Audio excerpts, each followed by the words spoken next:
Hi dear students, this is the third part of fourth module engineering mechanics. In the first two parts we have seen the rectilinear motion basics concepts, and here we will continue with the problem from the rectilinear motion. Here is the problem. Two stations P and Q are 5.2 km apart. An automobile starts from rest from the station P and accelerates uniformly to attain speed of 48 km per hour in 48 km per hour in 30 seconds. This speed is maintained until brakes are applied. The automobile comes to rest at the station Q with a uniform retardation of 1 meter per second. Determine the total time required to cover the distance between these two stations. That is the problem. So initially it is clearly said that the distance between the stations are 5.2 km. That is from P to Q. The distance is 5.2 km. That is 5200 meter.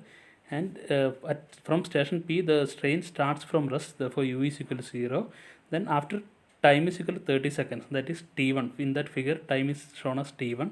After t1 seconds, that t1 equal to 30 seconds, the train attains a speed of 48 km per hour. That means if we convert that 48 km per hour into SI unit, we will get us 13.33 meter per second.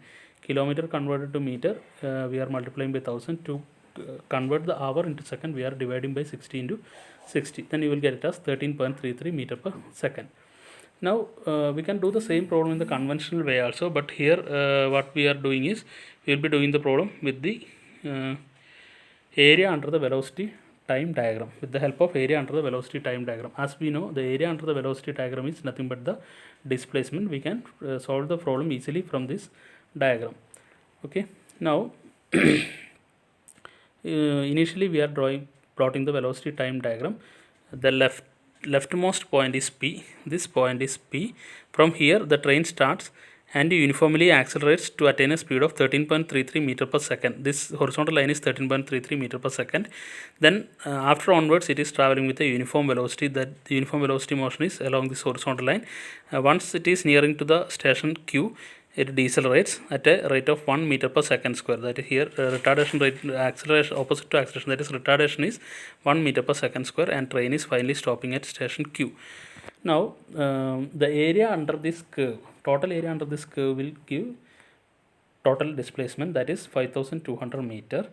So initially left hand side we are having a triangle, and in the middle we are having a rectangle, and right side also we are having again a triangle. Total area will be area of the triangle plus area of the rectangle plus area of the triangle. If you talk about the area, the left side area it is area of the triangle. It is area of the triangle. So that is half into b into h. Here half into b into h. Half into b means this t1, and h means this height. This height is 13.33 because the highest velocity 13.33 meter per second, and this base is t1, that is 30 seconds. So first area we can directly calculate, that's a half into 30 into 13.33, that is given here. Then the next area, it is t2, we don't know how much time train has took or traveled in the uniform with the uniform velocity, that we don't know. And t3 also we don't know. If we can somehow find out the value of t3, then we can from this equation we can find out the value of t2, and t1 plus t2 plus t3 will be the total time. That is our problem. So we are trying to find out the value of t3. For that we have given the acceleration of retardation of this train while nearing the station Q is 1 meter per second square. Once the retardation starts, that is at this point the velocity was initial velocity of 13.33 meter per second. From this 13.33 meter per second, it uniformly decelerates and a velocity becomes 0 at this point, that is at Q. So initial velocity is 13.33 meter per second and final velocity is 0. So we can directly calculate either from the conventional equation, but from the diagram what we can do is, here you can take an angle theta somewhere here. This is the angle theta, you can see it in the figure.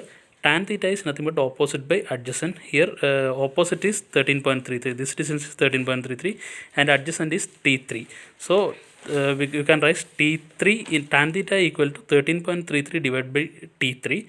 Therefore tan theta into t3 equal to 13.33. From that here tan theta is slope of the velocity time diagram, that is tan theta. Tan theta is equal to acceleration. That also we have studied from the fundamentals.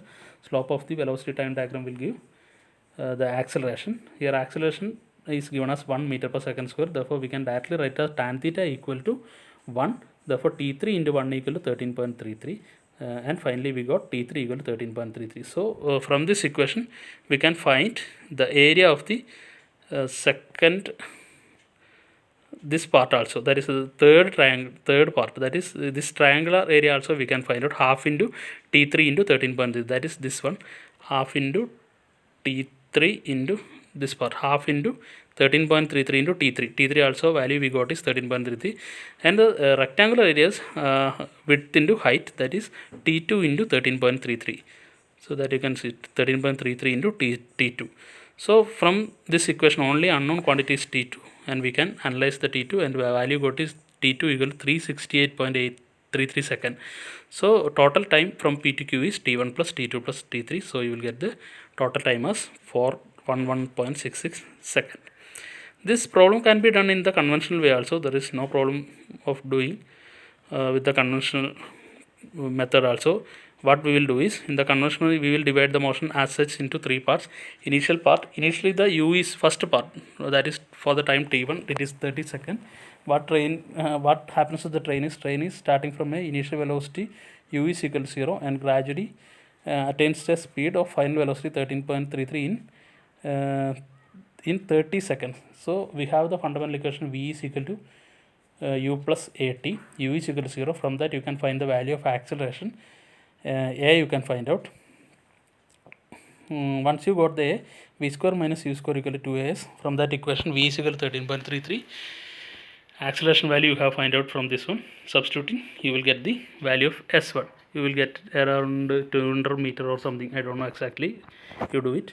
Then going to the third part, that is retardation side. Same thing we can do. Initial velocity is 13.33, final velocity is 0, acceleration is 1 meter per second, and you can find the distance S3 equal to 88 point something meter. So total distance is 5200 meter. Subtract from 5200 meter this S1 and S2, then you will get the distance between the distance the train moving with the uniform velocity, that is this S2. So that S2, since during the second part the train is moving with uniform velocity, T2 S2 equal to U2 into T2. So u is 13.33, that is constant velocity. From that you can find out the value of T2. Once T2 is got, you can add T1, T2 and T3, and then also you will be getting the same answer as we did in this case. So this by drawing the areas and all, we can find out the answer very quickly. So in some problems this will be very useful. So try some problems referring the text and all.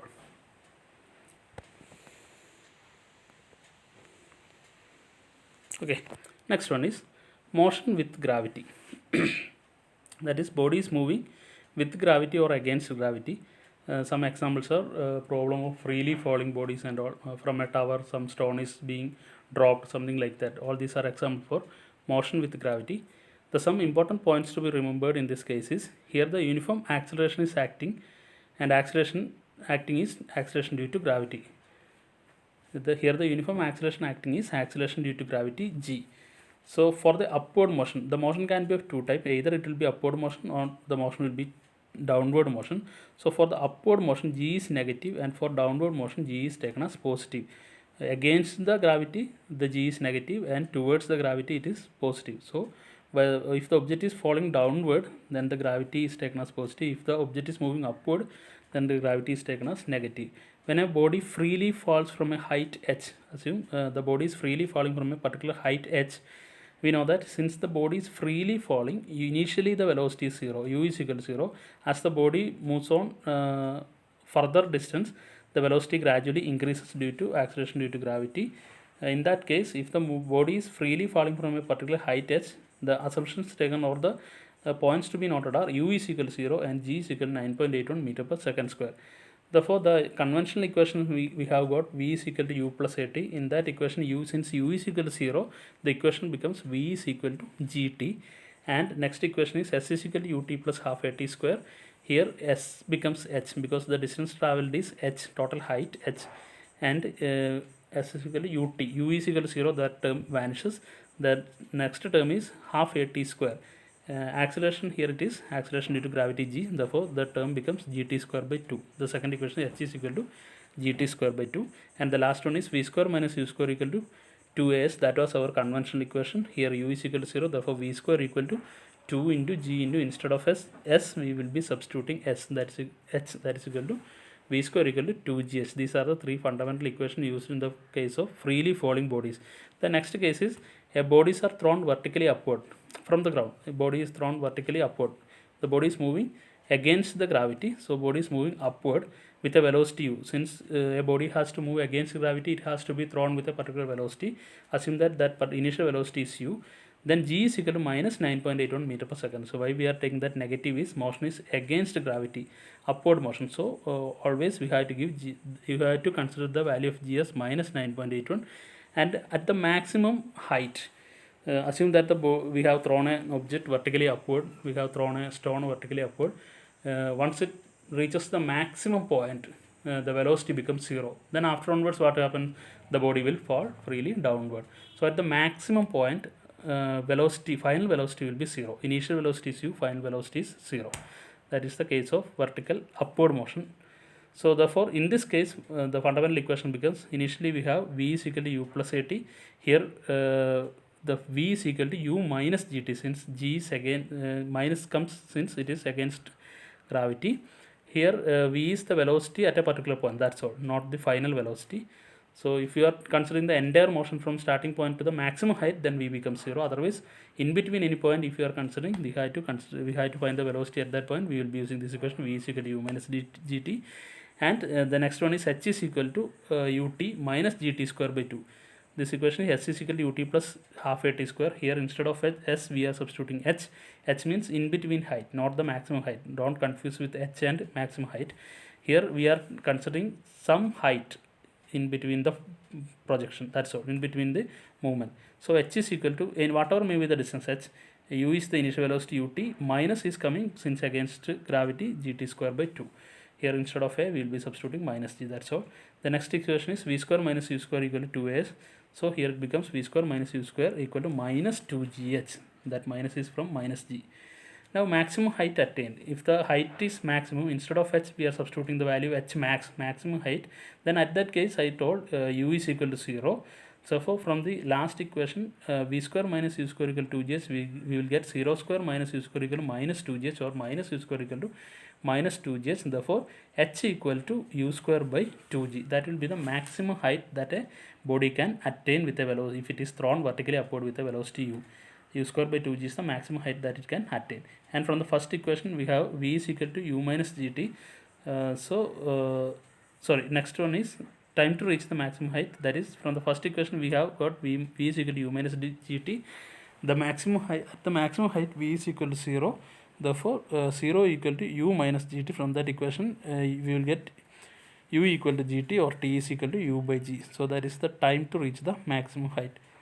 So if you are considering the maximum height, then you have to take h. If you are talking about the maximum height h max, then you have to consider v is equal to 0. Otherwise, if you are talking about in between heights, say if a body is thrown from the ground to a height of, maximum height is 15 meter, and you want to find the velocity and all at a height of 13 meter, then the body will have the velocity at that 13 meter height.